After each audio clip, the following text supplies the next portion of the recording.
মতো সত্যবাদী অবশ্যই আছে, নইলে চন্দ্র সূর্য উঠত না।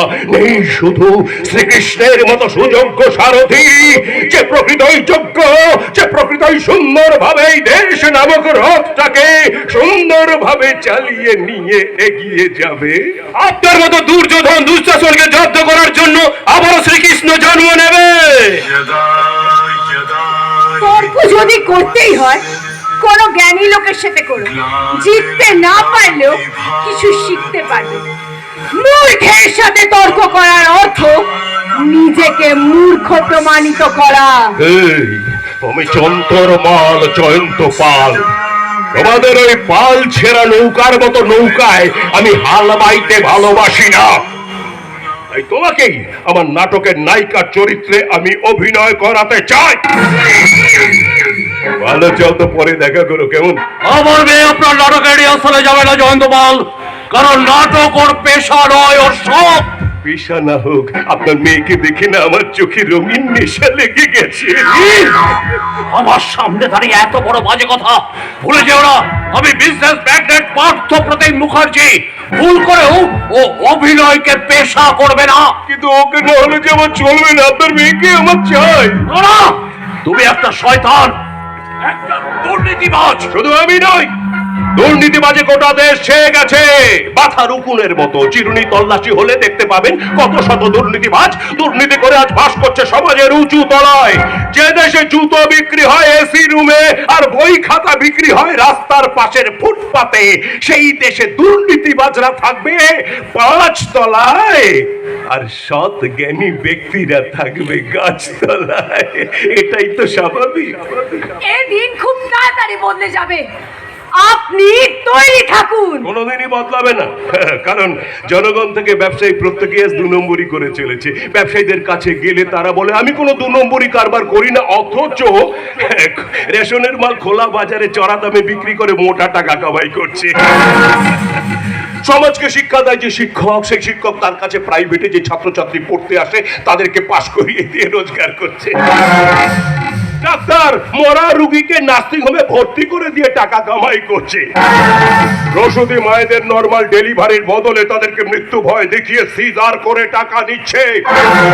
আর আইন আদালতের বুকে দাঁড়িয়ে মাননীয় উকিল বাবুরা টাকার জন্য ধর্ষিতার পক্ষ না নিয়ে ধর্ষকের পক্ষ নিচ্ছে। আর সাধারণ জনগণ সামান্য কিছু টাকার বিনিময়ে নিজেদের ভোটটাকেও বিক্রি করে দিচ্ছে।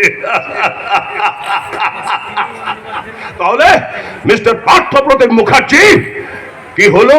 সাধুটা কে আছে না? এই শুনুন মশাই, শুনুন, এই দূষিত সমাজে খেয়ে পরে বেঁচে থাকতে হলে বাল্মীকি মুনি হলে চলবে না, দস্যু রত্নাকর হতে হবে। এই দেশ, এই সমাজ আপনাকে সম্মান করবে। আন্ডারস্ট্যান্ড? আপনি কি বলতে চাইছেন এই দেশ থেকে সত্য, বিবেক, নীতি মুছে গেছে? অবশ্যই। সত্য কথা বলবার সাহস কোথায়? সত্যবাবুর গায়ে জ্বর। উচিত কথা কে বলবে? উচিত বাবুর মুখে তালা। শান্তি নেই রে ভাই, শান্তি কোথায়? শান্তি বাবু এখন ঝিমোচ্ছে। জ্ঞানের কথা শুনবে কে? তাই জ্ঞান বাবুরাও চুপ। আর ন্যায় নীতি নেই বলে নীতি বাবুরা তো কবেই দেশ ছেড়ে পালিয়ে গেছে। তাই তো জনগণের মনে আজ ক্ষোভ জেগে উঠেছে, ক্ষোভ। কিন্তু প্রতিবাদের ভাষা নেই, কারণ প্রতিবাদ বাবুর গলায় ক্যান্সার হয়েছে। আমরা ছিলাম, আমরা আছি, আমরা থাকবো চিরকাল। সোনালি আগামী পরশু নাটকের রিহার্সাল, তোমার আশা চাই।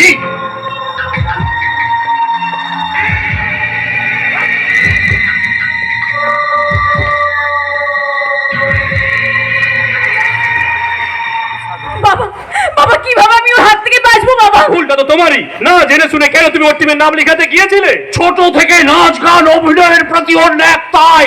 কিন্তু ওই জানোয়ারটার এত বড় সাহস, ও আমাকে হুমকি দেখায়। এই দেশে কি মানুষ নেই?